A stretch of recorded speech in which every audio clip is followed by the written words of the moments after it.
Hello everyone. तो आज हम शुरू करेंगे चैप्टर 1 HLP के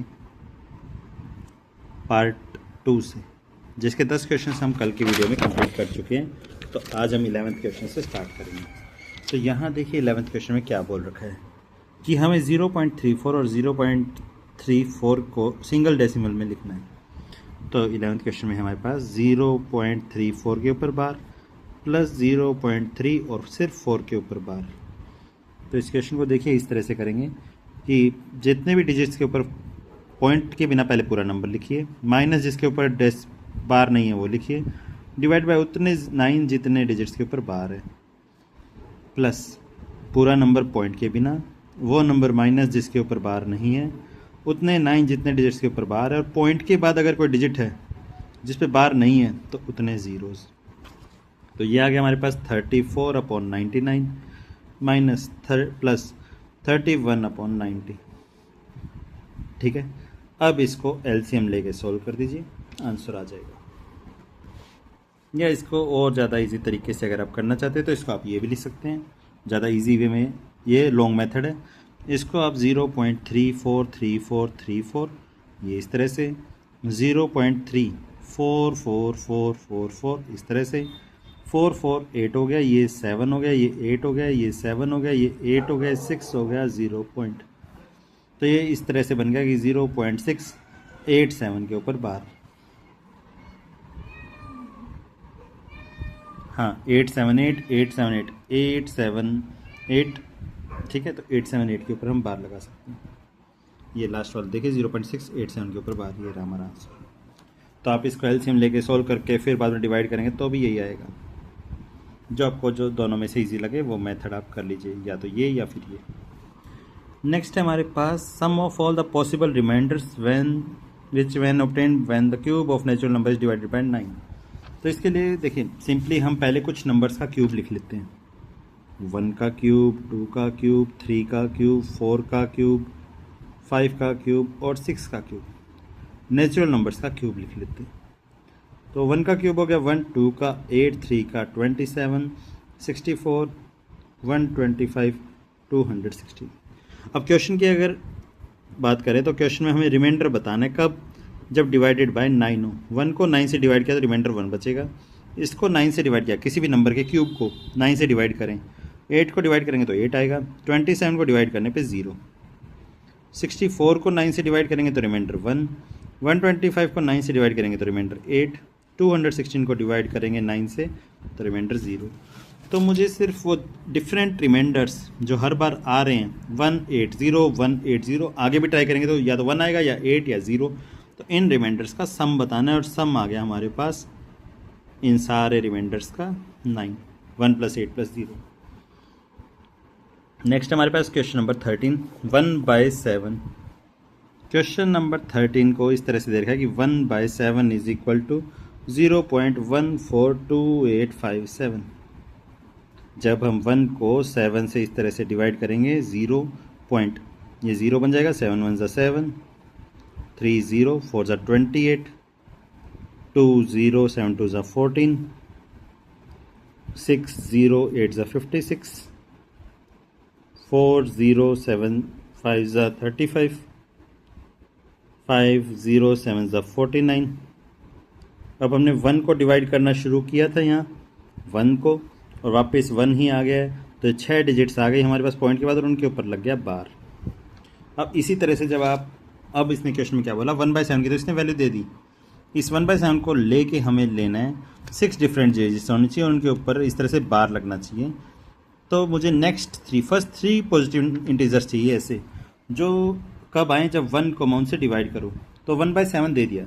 1/8 आप करके देखोगे 6 डिजिट्स नहीं आएंगी, 1/9 में नहीं आएंगी, 1 को 10 से डिवाइड करके देखोगे नहीं आएगा, 1 को 11 से डिवाइड करके देखोगे नहीं आएगा, 12 डिवाइड करके देखोगे नहीं आएगा, 13 जो हमारा है उस पर आ जाएगा।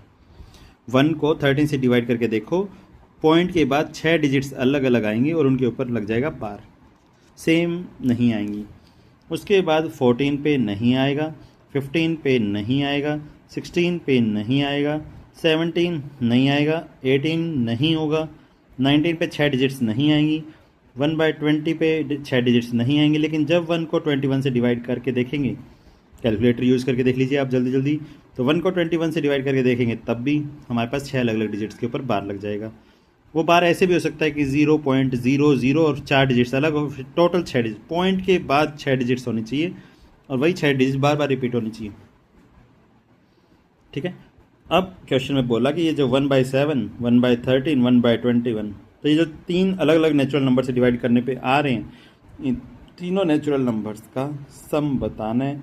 तो ये हो गया हमारे पास 41, जो कि ऑप्शन नंबर सी है। अब आइए नेक्स्ट, ये हमारे 3 क्वेश्चंस कंप्लीट हो गए हैं। नेक्स्ट आपके पास कुछ इस तरह से क्वेश्चन नंबर 14 देखिए। क्वेश्चन नंबर 14 में आपको दे रखा है कि m is equal to n square minus n, और मुझे बताना है कि m स्क्वेयर माइनस 2m किस नंबर से डिविजिबल होगा। इसके लिए एक छोटा सा रूल बताता हूँ कि अगर मैं कोई भी नेचुरल नंबर लेता हूँ तो हमेशा 1 से डिविजिबल होगा। कोई भी लगातार 2 नंबर्स की मल्टीप्लाई करेंगे तो हमेशा इवन नंबर होगा, तो 2 से डिविजिबल होगा। किसी भी लगातार 3 नेचुरल नंबर्स की मल्टीप्लाई करके देख लीजिए, वो हमेशा 6 से डिविजिबल होगा। किसी भी 4 नेचुरल नंबर्स की मल्टीप्लाई करके देख लीजिए, लगातार होनी चाहिए बस, तो हमेशा 24 से डिविजिबल होगा। अब आइए इधर m की वैल्यू दे रखी है, वो पुट कर देते हैं। एन स्क्वेयर माइनस एन का स्क्वेयर माइनस 2m की जगह n square minus n, a minus b का होल स्क्वेयर, तो a का स्क्वेयर प्लस b का square minus 2 multiply a multiply b, minus 2 की एन स्क्वेयर से multiply minus 2n square, minus minus plus 2n, तो ये हो गया n की power 4 plus n square minus 2n cube plus 2n minus 2n square. पहले plus 2n, फिर कुछ भी लिख लो आप जैसे आपको लिखना हो। तो n की पावर 4, फिर पावर के हिसाब से चेकें तो माइनस 2n क्यूब, फिर पावर के हिसाब से प्लस का 2n, प्लस का n स्क्वेयर है, माइनस का 2n स्क्वेयर है, तो माइनस का n स्क्वेयर प्लस 2n। इन दोनों में से n cube common, n minus 2, इन दोनों में से n minus n common, n minus 2, n minus 2 पूरे में से कॉमन, ये बच गया n क्यूब माइनस n।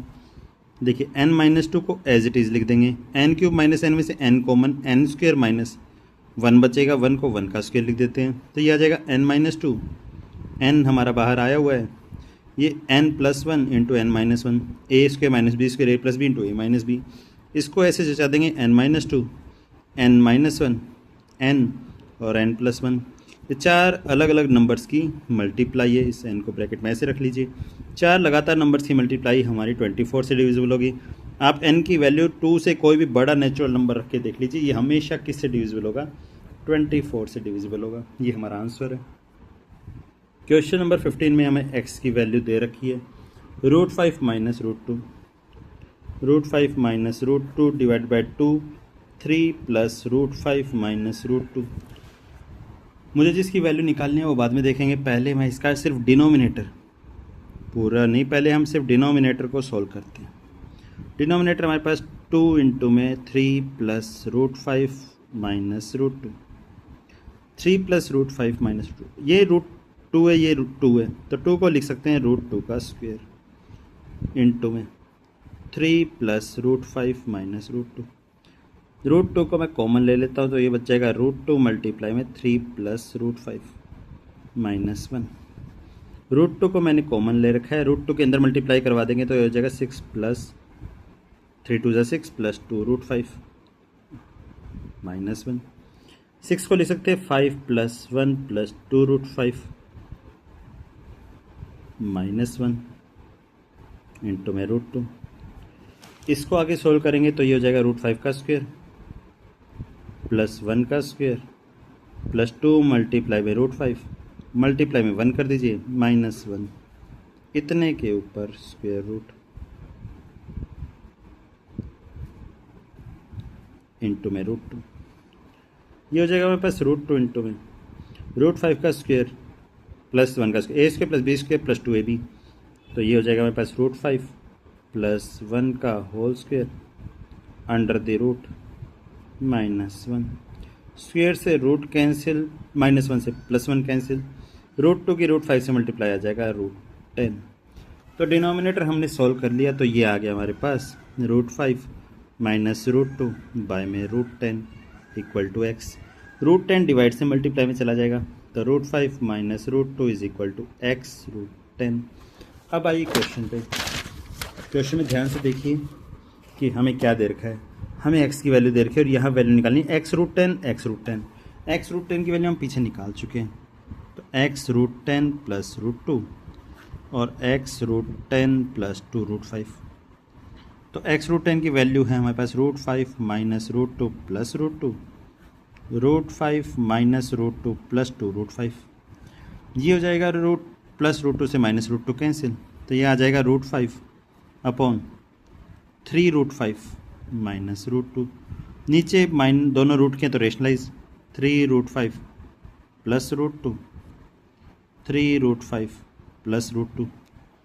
अब 5 की 3 √5 से मल्टीप्लाई 15 हो गया, √5 की √2 से मल्टीप्लाई √10 हो गया, divided by 3 √5 a plus b into a minus b, तो a का स्क्वेयर माइनस b का स्क्वेयर। ये हो गया हमारे पास 15 प्लस √10, ये 3 का स्क्वेयर 9, √5 का स्क्वेयर 5, 9 5 ज़ा 45 माइनस 2, √2 का स्क्वेयर 2, ये आ जाएगा 43, ये आ जाएगा 15 प्लस √10। तो ये आंसर हमारे पास 15 प्लस √10 डिवाइडेड बाय 43। फिर आइए नेक्स्ट क्वेश्चन पे। ये हमने 10th क्लास की जो वीडियो डाली है उसमें हमने इसको सोल्व कर रखा है। इसका आंसर 0 आएगा जो कि एक इंटीजर है। फिर आइए क्वेश्चन नंबर 17 पे। आप 10th क्लास की HLP की वीडियो देख सकते हैं, फर्स्ट चैप्टर की HLP, उसमें आपको ये वीडियो दिखाई दे जाएगा। क्वेश्चन 1024 की पावर 1024, इसने बोला 1024 की पावर 1024 इक्वल टू 16 की पावर 16 की पावर n की 1024 की पावर ऑब्टेन व्हेन रेजिंग 16 की power 16 to the power n, find the value of n। तो ये देखिए 16 को भी हम एक प्राइम नंबर की पावर में लिख सकते हैं 2 की पावर में, और इसको भी लिख सकते हैं 2 की पावर में। तो ये आ गया 2 की पावर 10, उसकी पावर 1024, ये आ गया 2 की पावर 4 की पावर 16 की पावर n। पावर की पावर मल्टीप्लाई होता है, तो मल्टीप्लाई करने पे आया 2 की पावर 10,240, ये आया 2 की पावर 64n। बेस इक्वल, आपस में इक्वल तो पावर भी equal, 10,240 is equal to 64n। 64 multiply में इधर जाके डिवाइड, तो n की वैल्यू आ जाएगी 160। अब आइए नेक्स्ट क्वेश्चन पे। नेक्स्ट क्वेश्चन हमारे पास है sum of 7 positive integers equal to sum of next 5 consecutive integers. Sum of 7, अगर एक नंबर x है तो अगला number x plus 1 plus x plus 2 plus x plus 3 plus x plus 4 x plus 5 और x plus 6। इसने बोला पहले 7 लगातार नंबरों का सम अगले 5 नंबरों के सम के इक्वल है, x plus 7, x plus 8, x plus 9, x plus 10 और x प्लस 11। मुझे बताना है सबसे बड़ा नंबर क्या होगा, मतलब x प्लस 11 निकालना है। तो देखिए x plus x plus x plus x plus x plus x plus x 7x, 1 से लेके 16 का सम, 1 से 6 का सम, 1 प्लस 2 3 3 3 6 6 4 10 10 15 15 और 6 21। यहाँ x 5 टाइम्स है 5 नंबरों में 5x, प्लस ये आ जाएगा हमारे पास 7 प्लस 8 प्लस 9 प्लस 10 प्लस 11। 9 और 11 को ऐड करोगे 20 20 और 8 10 30 30 और 8 38 38 और 7 45। तो ये आ जाएगा 7x minus 5x 2x is equal to 24, x equal to 12। तो सबसे बड़ा नंबर हमारे पास x प्लस 11 दिखाई दे रहा है। x प्लस 11 मतलब 12 प्लस 11 इक्वल टू 23। फिर आइए क्वेश्चन नंबर 19 पे। 19th क्वेश्चन में बोला है कि आपको देखिए नंबर ऑफ इंटीजर्स कितने हैं a, जो वैल्यू 1 से लेके a के बीच में और इसकी वैल्यू 100 के बीच में, और a की पावर a करें तो परफेक्ट स्क्वायर आए। ठीक है, तो देखिए 1 की पावर 1 करेंगे, 3 की पावर 3 करेंगे, 5 की पावर 5 करेंगे, तो ये परफेक्ट स्क्वायर्स नहीं होंगे। 1 की पावर 1 परफेक्ट स्क्वायर हो सकता है, 1 की कोई भी पावर करो 1 ही आएगा, वो तो परफेक्ट स्क्वायर है। चलिए, तो इसके 2 सॉल्यूशंस हैं। आप ये मत मानिए कि दोनों कंडीशन एक ही में फुल करनी है कि a की पावर a भी होना चाहिए और a हमारे इनके बीच में आना चाहिए। तो सबसे पहले हम और इवन नंबर की बात कर लेते हैं। 2 की पावर 2 परफेक्ट स्क्वायर है। 4 की पावर 4 को हम ऐसे लिख सकते हैं 4 के स्क्वायर का स्क्वायर, तो किसी नंबर का परफेक्ट स्क्वायर आ रहा है। 6 की पावर 6 को लिख सकते हैं 6 की पावर 3 की पावर 2 पावर की पावर मल्टीप्लाई, ये किसी ना किसी नंबर का परफेक्ट स्क्वायर आ रहा है। ऐसे ही आप 48 का स्क्वायर करके देख लीजिए। 48 की पावर 48 को लिख सकते हैं 48 की पावर 24 का स्क्वायर, किसी नंबर का परफेक्ट स्क्वायर आ रहा है। तो इसका मतलब 1 से 100 तक, लास्ट 100 का पावर 100 करके देख लेते हैं, 100 की पावर 50 और उसका परफेक्ट स्क्वायर। तो एक हमारे 1 से लेके 100 तक इवन नंबर्स जो आ गए, जो इस कंडीशन को सेटिस्फाई कर रहे हैं, वो आ गए 50। अब ओड में 1 से 100 के बीच में ओड नंबर के परफेक्ट स्क्वायर लिख दीजिए। 1 का स्क्वायर, 3 का स्क्वायर, 5 का स्क्वायर, 7 का स्क्वायर और 9 का स्क्वायर, क्योंकि इससे आगे करेंगे तो 11 का स्क्वायर इससे बड़ा हो जाएगा। तो ये 5 नंबर तो ओड में 5 और इवन में 50, टोटल हमारे पास 55 हो गए और इसका आंसर आपके पास 55 है, 55। अब question number 20, most important question बोला जाएगा इसको। काफ़ी इंटरेस्टिंग क्वेश्चन है, काफ़ी इजी क्वेश्चन है। इसने बोला ए बी सी 3 अलग अलग डिजिट्स हैं, तीन से जितने 3 डिजिट नंबर बन सकते हैं उन सभी का सम 1554 दे रखा है, सी की वैल्यू निकालनी है। क्वेश्चन नंबर 20, 0 से बड़े हैं ए बी सी। पहले ए बी सी बना लेते हैं, फिर ए सी बी बना लेते हैं, फिर बी ए सी बना लेते हैं, फिर बी सी ए बना लेते हैं, फिर सी ए बी बना लेते हैं, फिर सी बी ए बना लेते हैं। सभी का सम कर देते हैं 1554। ये 1s प्लेस, ये 10s प्लेस, ये 100 प्लेस। अब देखिए 100 की ए से मल्टीप्लाई, 10 की बी से मल्टीप्लाई सी, ये कंप्लीट, प्लस 100 की ए से मल्टीप्लाई, 10 की सी से मल्टीप्लाई ए बी, यहाँ बी आ जाएगा, प्लस 100 की बी से मल्टीप्लाई कर देते हैं, 10 की ए से मल्टीप्लाई कर देते प्लस सी, 100 की बी से मल्टीप्लाई कर देते, 10 की सी से मल्टीप्लाई करते प्लस ए, ये आ जाएगा। फिर 100 की सी से मल्टीप्लाई कर देते, 10 की ए से मल्टीप्लाई कर देते प्लस बी, और 100 की सी से मल्टीप्लाई कर देते, 10 की बी से मल्टीप्लाई कर देते प्लस ए। इन सभी का सम दे रखा है 1554। 100 ए 200 ए 10 प्लस 10 20 और 1 प्लस 1 2, तो 222 a plus 222 b plus 222 c is equal to 1554। 222 सभी में से कॉमन निकाल लिया, a plus b plus c is equal to 1554। 222 से इसको डिवाइड किया तो a plus b plus c हमारे पास 7 आ गया। 3 नंबर्स का सम 7 निकालना है, तीनों अलग अलग नेचुरल नंबर होने चाहिए, तो 7, ये ए से बड़ा बी से बड़ा सी, तो ये ए बी सी की वैल्यू आ गई। आज के लिए इतना ही, बाकी क्वेश्चन हम कल करेंगे।